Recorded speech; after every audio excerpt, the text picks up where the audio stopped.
tous. Ouais. Attends. Voilà, maintenant c'est bon. C'est à toi, Nicolas. Merci beaucoup d'avoir accepté notre invitation. Merci beaucoup, merci à vous pour cette invitation. Donc bonjour à tous. Moi, je suis ici aujourd'hui pour vous présenter un projet que je porte avec un camarade. Je vous le présenterai après. Et ce projet s'appelle OpenCVE. Donc, dans les prochaines minutes, je vous propose de voir un petit peu ce que c'est qu'OpenCVE. Certains le connaissent déjà peut-être, d'autres non. On verra la version actuelle et puis on verra la version sur laquelle on est actuellement en train de travailler, qu'on appelle la version 2, et puis ce qu'elle va proposer de différent par rapport à la V1. Mais avant toute chose, je me présente très rapidement. Moi, c'est Nicolas Croquefer. Je suis développeur Python à la base. J'ai toujours été dans l'informatique. Alors, pour l'anecdote, j'habite donc dans le nord de la France, entre Lille et Valenciennes. Et j'ai commencé ma carrière professionnelle chez Eiffage en tant que, il y a une quinzaine d'années, en tant que développeur Python déjà. Ensuite, j'ai rejoint l'ANSSI pendant 2-3 ans sur Paris. Et puis en 2014 ou quelque chose comme ça, je suis arrivé chez OVH Cloud, poste que j'occupe encore aujourd'hui. Je suis arrivé en 2014-2015 en tant que développeur Python, toujours, hein, ça reste mon langage de prédilection. Et puis aujourd'hui, je suis directeur technique d'une équipe de tech, d'une équipe de DevOps. Et notre objectif, c'est de fournir des outils, des solutions en interne. On travaille pour la DSI d'OVH et on fournit des solutions tech. Donc voilà pour moi, vous pouvez me retrouver sur différents réseaux. Et puis ici, j'ai noté Twitter et LinkedIn, entre autres. Si vous voulez me contacter, je redonne les liens à la fin, si besoin. Donc parlons un petit peu d'OpenCVE version 1. Je vais vous présenter la solution actuelle. OpenCVE, qu'est-ce que c'est? C'est une solution, une plateforme web qui vous permet d'être alerté lorsque des nouvelles CVE apparaissent. On sait tous ce qu'est une CVE, bien sûr. Lorsqu'une nouvelle CVE apparaît ou lorsqu'une modification est faite dans une CVE existante. C'est donc une solution de vulnerability management. J'ai mis le URL ici. Je la remets dans les slides d'après. L'objectif d'OpenCVE, il reste assez simple. Ici, vous avez vraiment résumé ce que fait OpenCVE, donc c'est assez sommaire. Il se base totalement, la version 1, on verra pour la version 2, mais la version 1, elle se base totalement sur le référentiel qui est proposé par le National Vulnerability Database, l'institut américain. Et actuellement, la version 1, c'est des gros JSON que le NVD nous donne. Et OpenCVE, périodiquement, avec des robots, il va aller télécharger cette base de connaissances. Il va parser un petit peu les différents éléments dans ce JSON et puis il va mettre à jour une base de données, c'est du PostgreSQL en local. Et donc ça a pour objectif quoi? Pour l'utilisateur final, c'est de pouvoir explorer la base de données du NVD de manière simple. Vous pourrez par exemple rechercher les CVE selon des mots-clés, vous pourrez les filtrer par score CVSS, par vendeur et par produit. Tout l'intérêt en fait de cette plateforme, c'est qu'elle va aller parser les CPE. Vous savez qu'à chaque CVE, il y a des Common Platform Enumeration qui sont associés. Et en fait, OpenCVE, il va aller parser ces CPE, en extraire les différents vendeurs et leurs différents produits et mettre ça à plat dans une base de données. Et l'utilisateur final, derrière, il peut aller s'abonner à ces vendeurs et à ces produits et recevoir une notification sur ce qui l'intéresse réellement. Alors, notification, c'est un bien grand mot parce que dans la version 1, c'est uniquement un mail. On envoie un mail pour dire et coucou, tel CVE a été modifié ou tel CVE est apparu concernant ce vendeur, ce produit. Donc on clique et on est redirigé vers l'instance d'OpenCVE. Ça, c'est la version 1. Il existe une API, évidemment. J'ai résumé les grands principes, mais il y a une notion de tags, on peut catégoriser ces CVE dans différents groupes, etc. Mais grosso modo, voici ce qu'OpenCVE fait. Ça reste relativement basique. On le voit ici, si je démarre en haut à gauche, et en fait, on va totalement se baser sur la database du NVD pour extraire différentes informations qu'on met en ordre dans une base de données. Et la base de données, donc c'est du relationnel, c'est du PG. Et l'utilisateur s'abonne, c'est ce que j'ai dit.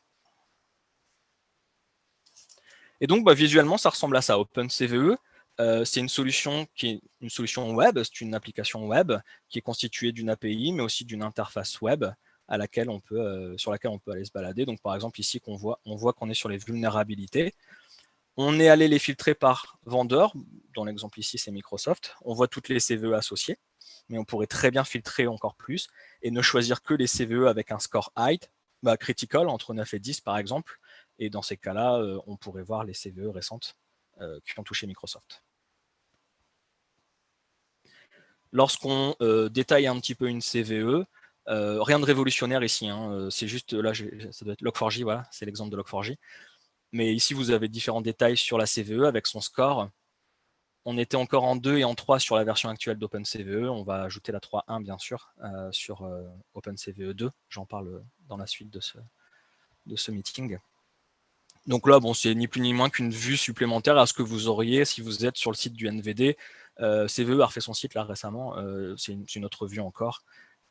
Voilà, c'est pas là qu'est la grosse plus-value d'OpenCVE, hein, clairement.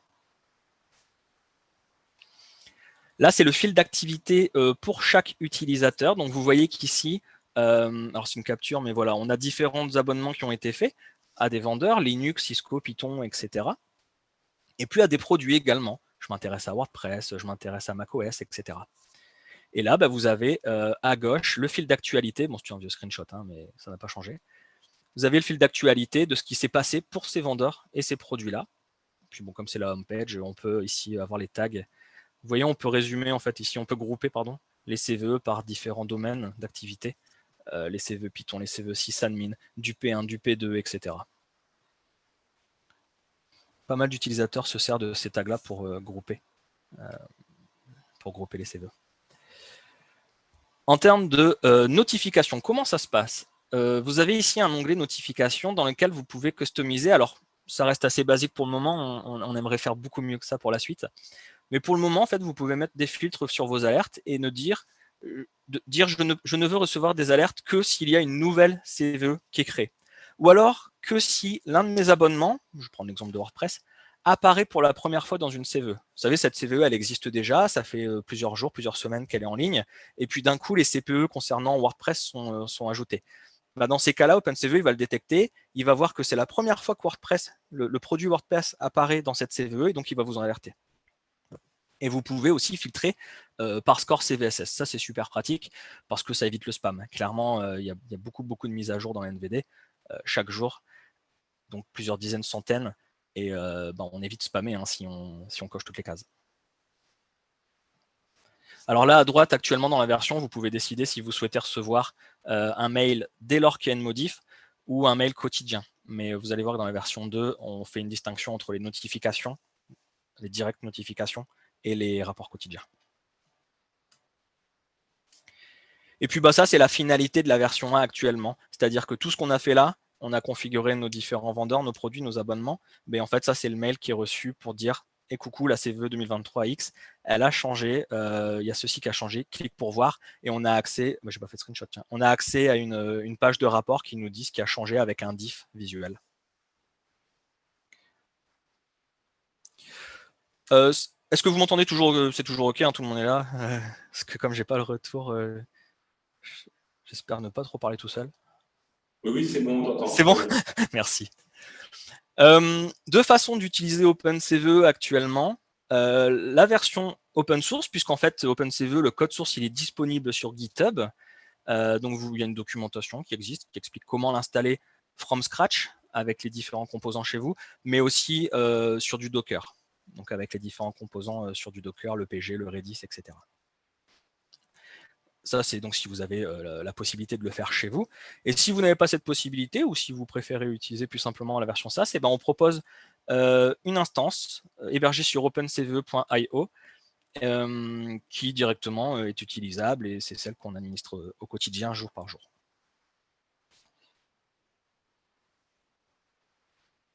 Alors, quelques éléments de chronologie pour comprendre un petit peu comment est né OpenCVE et d'où ça vient.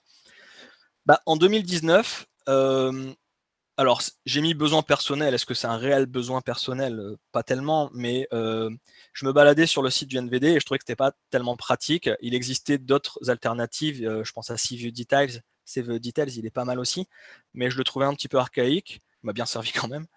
Et puis par challenge, j'ai eu envie de recréer un petit peu l'équivalent. Donc j'ai commencé à développer une plateforme ici, fin 2019, qui s'appelait SAUCS à l'époque. SAUCS. C'est le prédécesseur d'OpenCVE.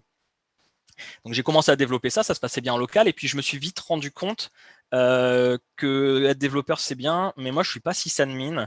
J'ai un manque de compétences dans la partie administration système, et la mise en ligne du site, ça allait être compliqué pour moi parce que j'ai juste pas les skills pour le faire. je peux le faire, mais de manière HA, résiliente, avec du load balancer dessus. Là, c'est pas mon métier, malheureusement. Et à cette époque-là, je travaillais avec un collègue chez OVH qui s'appelle Laurent Durnay. Laurent Durnay, il est également manager chez OVH de l'équipe Web Hosting, l'équipe qui gère les hébergements mutualisés. Et on avait eu plusieurs projets professionnels ensemble, ça s'était super bien passé, moi en tant que dev, lui en tant que sys. Et on s'est dit, allez go, on va se lancer à deux. Laurent, tu es OK. Et puis il était super chaud, c'est un domaine qu'il apprécie énormément également. Donc on s'est mis à deux sur ce projet, on l'a mis en ligne courant 2020. On n'a pas trop fait de com dessus, enfin très clairement quelques tweets par-ci par-là, mais vraiment pas beaucoup. Et puis plusieurs centaines d'utilisateurs sont venus. Jusque fin 2021, on avait passé quelques milliers d'utilisateurs. Et il y a eu un bond en 2022, on est arrivé à nos premiers 10 000 utilisateurs. Et on s'est dit à ce moment-là, parce que l'infra derrière, elle nous coûte, on s'est dit à ce moment-là, tiens, est-ce qu'on n'irait pas rentabiliser ça pour faire une création d'entreprise et puis pouvoir rajouter des nouvelles fonctionnalités, avoir une certaine légitimité.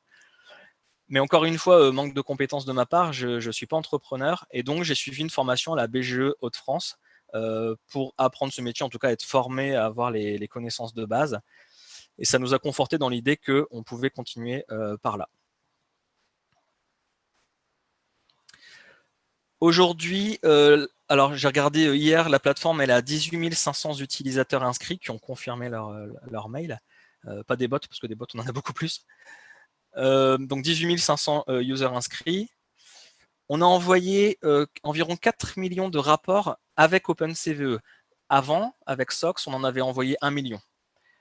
SOX, il n'était pas open source d'ailleurs. On a décidé de renommer le projet OpenCVE parce qu'on avait plein d'utilisateurs qui nous disaient moi, je voudrais l'utiliser chez moi on-premise, open sourcer votre code. Ça a été un gros travail parce que les tests unitaires fonctionnels, ils n'étaient pas foufou sur SOX. Mais désormais, on écrit sur OpenCVE. Donc en tout, on peut dire plusieurs millions de rapports qui ont été envoyés. Donc c'est plutôt cool, ça marche bien et ça nous conforte dans l'idée que donc derrière, en fait, on peut créer une entreprise basée sur OpenCVE. Donc c'est le sujet de cette deuxième partie et puis ensuite, la plus intéressante, je parlerai de la troisième partie, c'est sur la suite d'OpenCVE, la V2, ce qu'on est en train de créer actuellement. Donc pour confirmer qu'en fait, il y avait un besoin, parce que pour le coup, on n'en savait rien, c'est bien, 18 500 utilisateurs, c'est cool, mais très clairement, c'est gratuit et les gens ne payent pas, et puis c'est bien, tant mieux. Donc en fait, on ne sait pas si c'est juste des curieux ou pas. Et donc on a fait quelques petites enquêtes, en voici une sur LinkedIn notamment, alors de manière très ouverte, très transparente, en demandant aux gens, est-ce que vous connaissez ? Est-ce que vous l'utilisez ? Sinon, qu'est-ce que vous utilisez ? Quelles sont les fonctionnalités principales, majeures selon vous ? Et en fait, on a été agréablement surpris parce que, ne serait-ce que pour cette enquête-là, il y en a eu plusieurs, on a reçu à chaque fois plusieurs dizaines de milliers de vues sur ces posts-là, avec pas mal de commentaires. Ici, on voit qu'on avait plus de 70, mais voilà, il y a eu plusieurs enquêtes, et donc c'était cool, on a eu plein de monde qui nous a répondu et qui nous a dit, moi je préférais ceci, moi je préférais cela, moi ce que j'aime pas dans OpenCVE, c'est ça. Il y a aussi des gens qui avaient des soucis, et c'est cool, c'est des bons feedbacks. Et donc, on a commencé comme ça à catégoriser un peu ce genre de demande pour voir ce qu'il en ressortait. Et là où on pouvait justement mettre le curseur. Et donc, 3 principaux axes qui nous ont été redemandés. Déjà, le tarif, parce qu'il est évident il existe une multitude de solutions de cyber aujourd'hui, mais vraiment, vraiment beaucoup, vous le savez. Mais pour certaines, c'est cher. Et c'est un vrai budget. Aujourd'hui, la cyber dans toutes les boîtes, on le sait, moi je suis chez OVH, mais dans n'importe quelle petite PME, il y a un budget cyber. Et donc, on a eu pas mal de personnes qui nous ont dit, moi je veux quelque chose qui soit pas cher. C'est entendable et c'est complètement normal. On avait d'autres personnes, ici on a représenté ça par Franck qui est RSSI, qui nous dit, moi je viens chaque matin, j'ai mes KPI, j'ai mes indicateurs, je veux que ça aille vite. Je ne veux pas passer 1h30 sur votre solution, regarder tous les matins si j'ai un problème de vuln dans mon infra sur mon SI. Encore une fois, c'est super important, bien sûr. Et puis on a après on a catégorisé ça en analyste sécurité, mais finalement ce sont tous les techs qui vont utiliser au quotidien la solution et qui vont dire moi je veux quelque chose de simple, d'utile, qui soit ergonomique. Je ne veux pas une machine à gaz. Et donc on a dit ok, partons de là-dessus et on va essayer d'analyser un petit peu ce qui se fait déjà sur le marché. Alors ici, c'est un panel qu'on a tenté d'être représentatif, mais il en manque, clairement il en manque des concurrents. Je pense à Acuity Acuity à Lyon, ils font des choses de fou, c'est super ce qu'ils font, je vous invite à aller les voir. Et ils sont pas représentés ici. Mais globalement, on a un panel représentatif et 2 axes, le tarif et les fonctionnalités. Et on peut voir qu'en fait, on a les 2 extrêmes. Vous connaissez tous Tinable ou Qualys, eux, ils sont tout en haut à droite. Alors, ce qu'ils font, c'est fou. Hein. Moi, j'ai déjà testé, c'est magnifique leur solution. Elle est juste ouf. Il y a plein de fonctionnalités, ça permet de faire plein de choses. Alors bon, chaque entreprise n'a pas besoin de l'ensemble des fonctionnalités. Celle qui en a besoin, au moins elle a tout. Par contre, c'est excessivement cher. Pour le coup, le tarif, là, c'était Franck, je ne sais plus, là, qui demandait quelque chose de pas cher. Voilà, il l'a pas. C'était Carole. Là, elle l'a pas.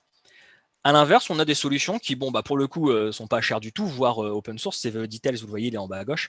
CVE Search, pareil, hein, qui est excellent. Il n'y a pas beaucoup de fonctionnalités. Il est dans un cœur de métier, clairement.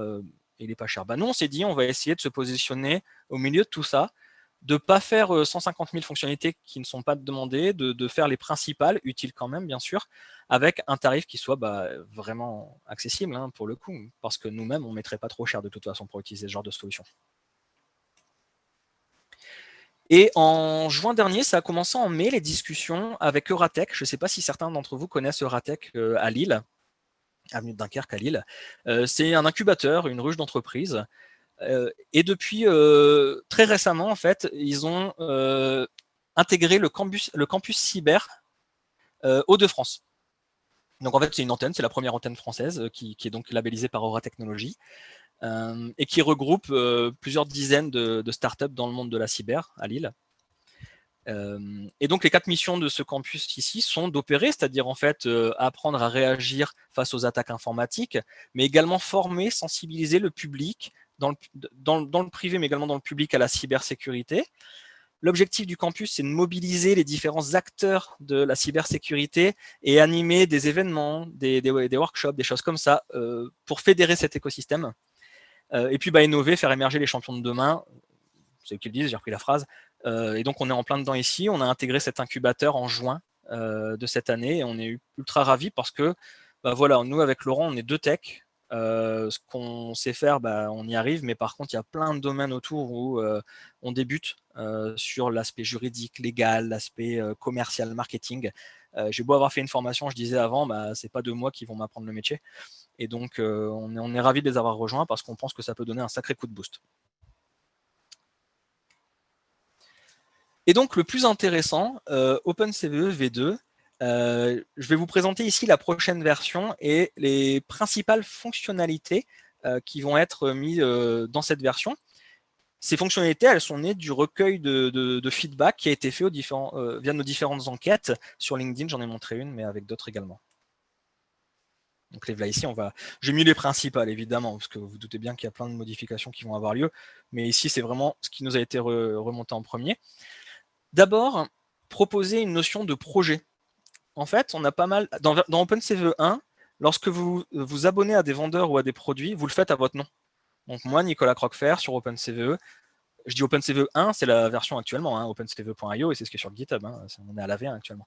Quand vous allez sur OpenCVE, vous vous abonnez à des vendeurs ou des produits. Eh bien, en fait, on a des entreprises qui nous ont dit, moi, je suis MSSP, par exemple, hein, j'ai moi-même des clients pour lesquels je gère la sécu, je voudrais pouvoir catégoriser ces clients et faire des abonnements par client.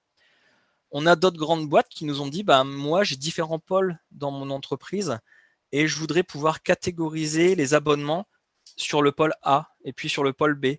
Ou alors différentes typologies de tech. J'ai, comme Laurent et moi, j'ai des devs, j'ai des sysadmins. Que moi, Nicolas, je reçoive une notif qu'Apache ou Nginx ou je ne sais quoi, c'est plutôt à Laurent que ça doit atterrir, vous voyez. Donc, on a créé cette notion de projet désormais, en fait, dans OpenCVE. Donc ça, c'est la nouvelle vue à gauche. On peut voir qu'il y a un nouvel onglet, un nouveau menu, projet. Et puis, finalement, en fait, on le voit ici au travers de ce menu-là, de ce menu dans le projet, en fait, le dashboard, chaque projet a son dashboard désormais. Chaque projet aura ses rapports, mais également ses abonnements. Donc, on pourra vraiment avoir le client X avec tel abonnement. Et donc, on est alerté en fonction de certaines notifications. J'y viens tout de suite. Et ça, clairement, ça a été vraiment la chose qui nous a été le plus demandé. Vraiment. C'est développé, vous le voyez, là, c'est des screenshots de la version de dev. Donc, ça devrait bientôt arriver.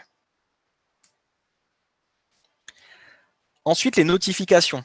La version 1 d'OpenCVE, j'en ai parlé, lorsqu'il y a une modification qui est faite ou une nouvelle CVE qui va matcher vos critères, les abonnements, mais aussi les filtres que vous avez mis, ça vous envoie un email. Bon, c'est assez archaïque quand même, il faut bien être honnête. Et on a plein d'entreprises qui nous ont dit t'es gentil avec ton email, mais moi j'ai d'autres choses. Et donc, on nous a demandé du Slack, typiquement, pour avoir en fait des notifications en direct sur du Slack. Du Jira, on peut très bien créer un ticket derrière sur Jira. Alors, je parle de Jira, il peut y en avoir plein d'autres, hein, des outils d'ITSM. On va créer un ticket et puis derrière, quelqu'un va prendre en charge ce ticket.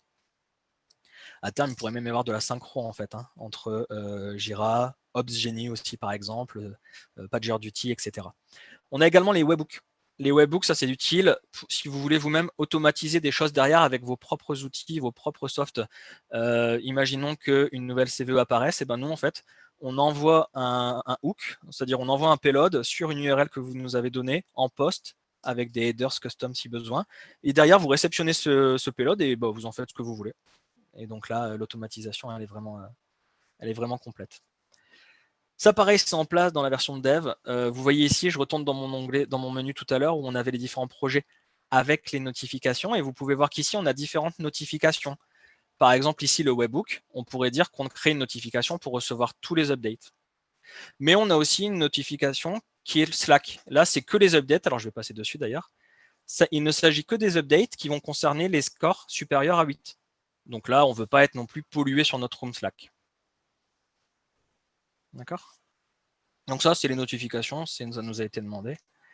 Et l'objectif, c'est d'en rajouter au fur et à mesure du temps, bien sûr, selon les demandes d'utilisateurs.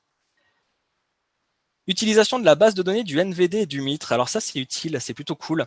En fait, actuellement, vous l'avez compris, OpenCVE, il se base uniquement sur la base du NVD. Mais le NVD lui-même repose sur la base du Mitre, c'est eux qui fournissent, qui managent les CVE au plus haut niveau.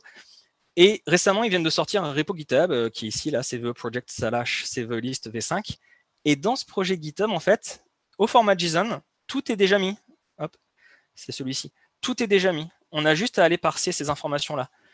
Alors, vous allez me demander, mais pourquoi se baser sur eux? Il y a déjà le NVD. Et parfois, en fait, le NVD n'affiche pas certaines CVE. Lorsque le Mitre a reçu une demande de réservation de CVE, le NVD, il ne prend pas en compte en fait ces CVE-là. Donc ça n'apparaît pas dans la base du NVD, et par effet boule de neige, ça n'apparaît pas dans la base de données d'OpenCVE. Et on a plusieurs utilisateurs qui sont venus nous revoir régulièrement au travers des issues sur GitHub notamment, et qui nous disent coucou, la CVE 2023-1234, elle n'existe pas dans OpenCVE. Pourtant, regarde sur le site du NVD, du CVE du Mitre, elle existe. Et ils ont raison. C'est juste que comme elle est encore réservée, qu'il n'y a pas d'information, le NVD lui a pris parti de ne pas aller fetcher ces CVE. Donc OpenCVE, il les a pas non plus. Et c'est bien dommage, parce qu'elles existent pourtant. Donc là, désormais, avec la version 2 d'OpenCVE, on se base sur ces deux référentiels-là pour aller créer les CVE. Mais on se passe aussi sur des advisories.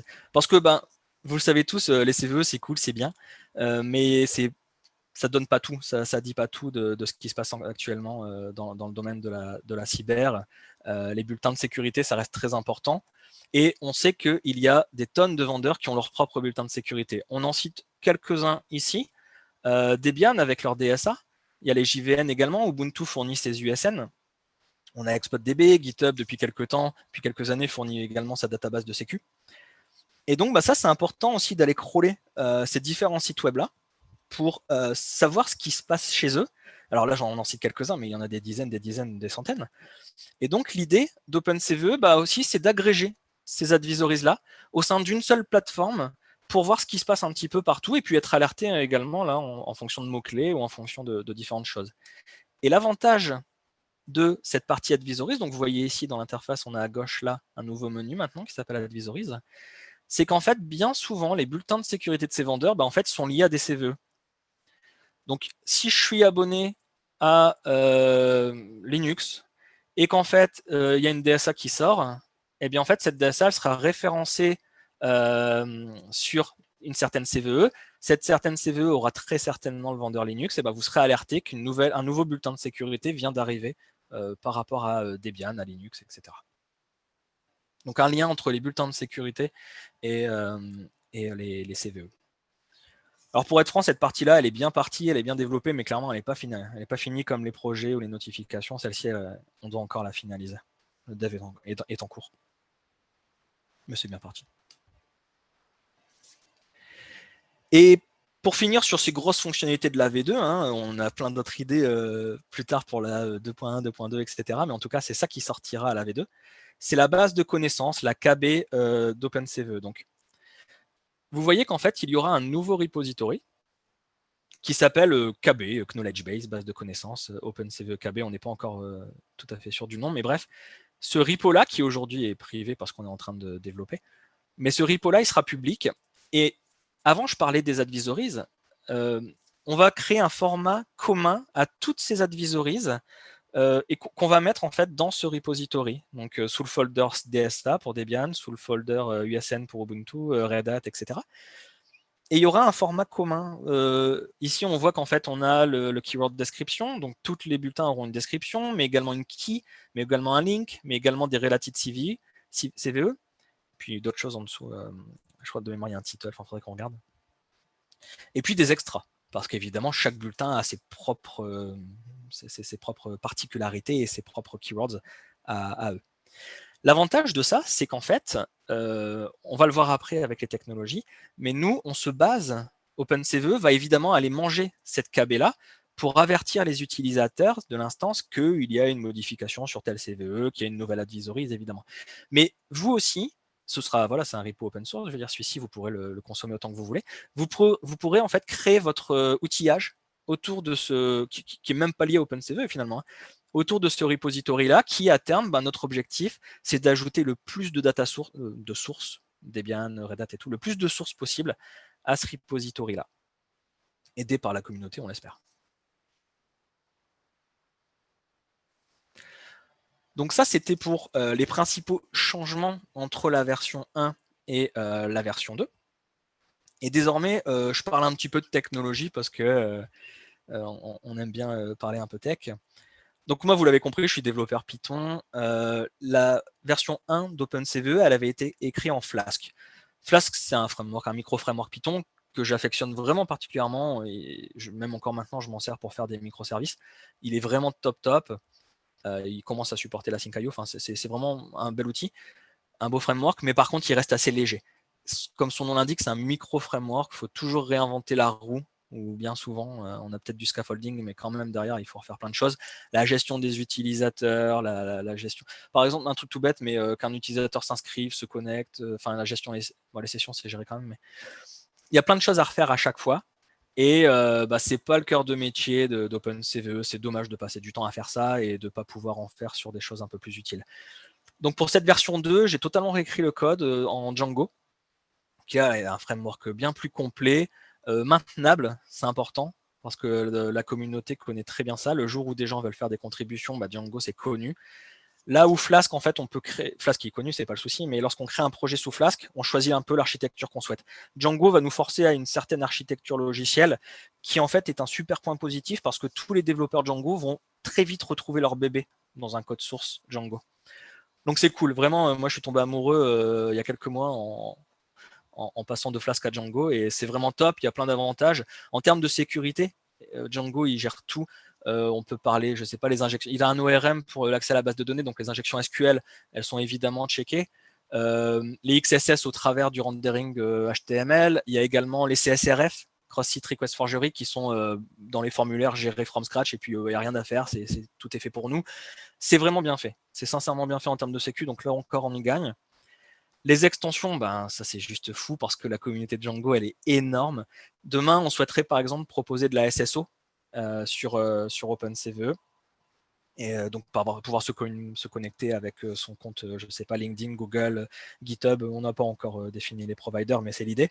Et il existe une extension Django qui s'appelle AllHot de mémoire et qui permet de faire ça en quelques configurations. Hein, ça reste un package installé dans son app.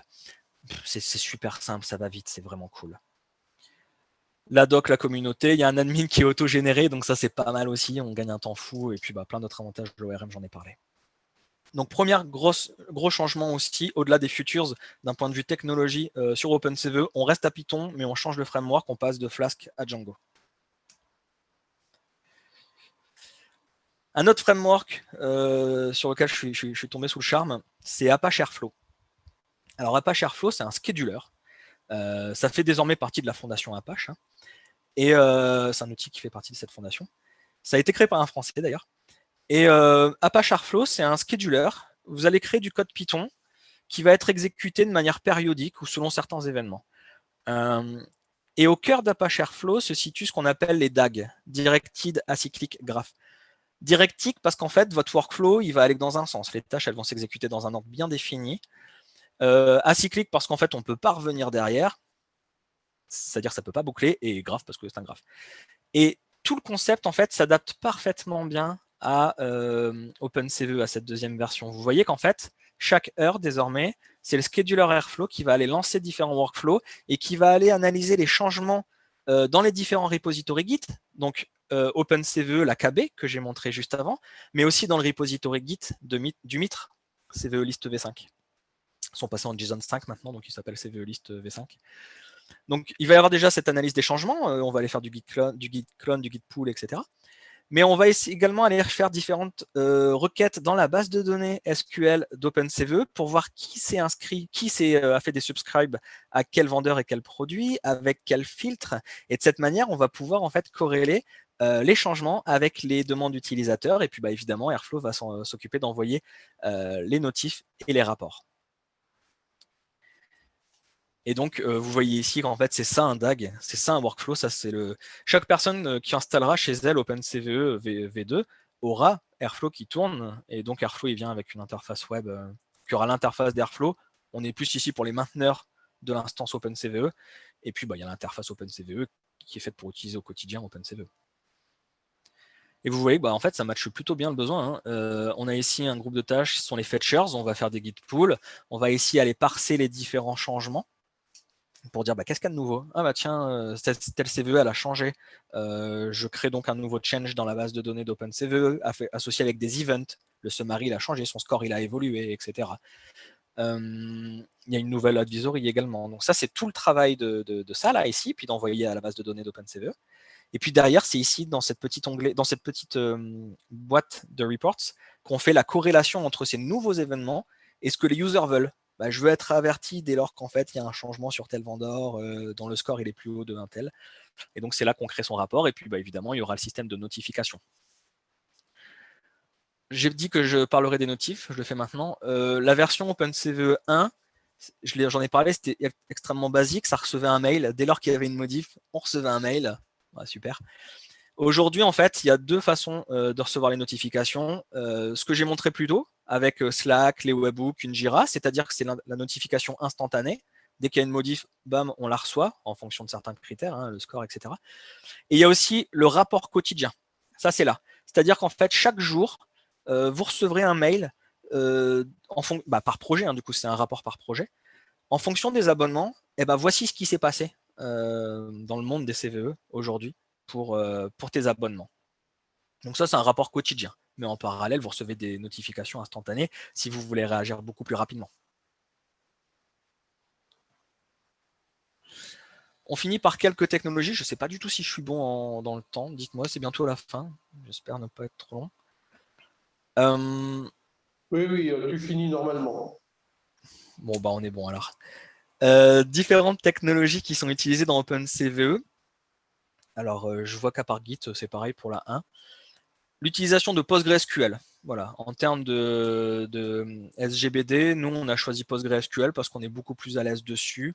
Il y a différentes fonctionnalités, différents types d'index, stockage de JSON-B qui nous plaisent beaucoup dans Postgre et qui s'adaptaient vachement bien en fait à l'architecture logicielle d'OpenCVE.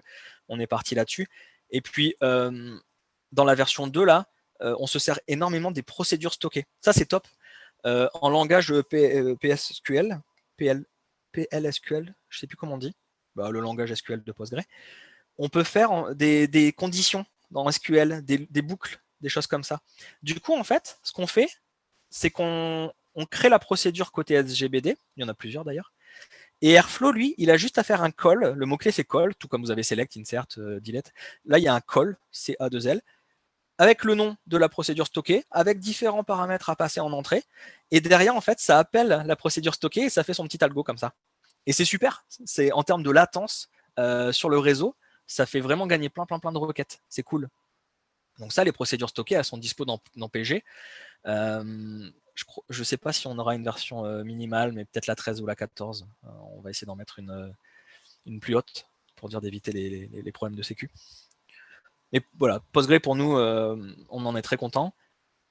Évidemment, en techno, on a du Git pour stocker l'AKB, j'en ai parlé tout à l'heure. L'AKB officielle, elle est stockée sur GitHub. Donc en interne, sur vos instances OpenCVE, il faudra Git. On a aussi du Redis, donc base de données stockée en RAM. Cette fois-ci, c'est un accès super rapide aux données. Redis, il est vraiment top, il a plein de use cases. Et nous, dans OpenCVE2, le use case principal actuellement, c'est pour passer des données, vous vous souvenez du workflow qu'on a vu avant avec Airflow, pour passer des données d'une tâche à une autre, on va stocker ça dans un Redis. Donc le Redis, c'est en RAM, c'est-à-dire que si derrière il y a un restart du serveur, la RAM elle s'efface et du coup on n'a plus de données, mais c'est pas grave, c'est prévu dans le code d'Airflow. On relance simplement un DAG, un workflow, et ça va repopuler les Redis, et puis du coup les tâches elles peuvent reprendre leur cours, il n'y a aucun problème.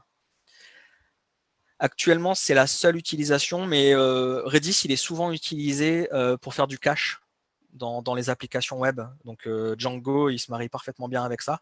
Je pense qu'on utilisera aussi Redis pour faire du cache et accélérer le chargement des pages web. Même si là, les perfs, elles sont vraiment multipliées par X en passant de Flask à Django, même sans le cache.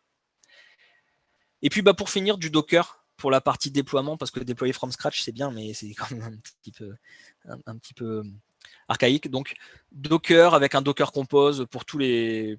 Alors, Docker Compose, c'est pas nécessairement la version de prod, c'est peut-être plus pour tester, mais derrière, dans tous les cas, il nous faut des images pour avoir tout à portée de main et puis pouvoir très facilement déployer OpenCVE chez vous.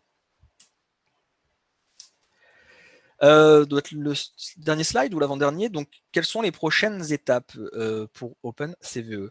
C'est de créer la SAS, c'est-à-dire qu'on a été intégré récemment à l'incubateur d'Aura Technologies. C'est cool, mais c'est que le début. C'est la domiciliation, mais on a plein d'autres choses à faire.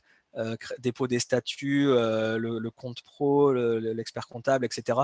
Tout un pan de professionnels qui nous est inconnu.